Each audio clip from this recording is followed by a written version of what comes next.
To see the volume in Moomoo, first, you need to open the application on your device. Once you're logged in, navigate to the stock chart of the security you are interested in. You can do this by using the search bar at the top of the screen to enter the stock ticker or name. Once you have the stock chart open, look for the option to add indicators. This is usually represented by a plus sign or an Add Indicators button on the interface.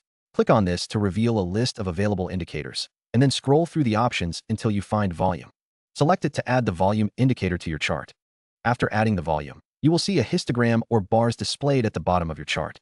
These bars represent the volume of shares traded over a specified time frame. You can customize the time frame to see how trading volume has changed over minutes, hours, or days depending on your analysis needs. To further analyze the volume, you can compare it to price movements on the chart. Look for patterns or discrepancies between the volume and price changes to help inform your trading decisions. Understanding volume can provide insights into market trends and potential reversals. Remember to take your time to familiarize yourself with these features within Moomoo.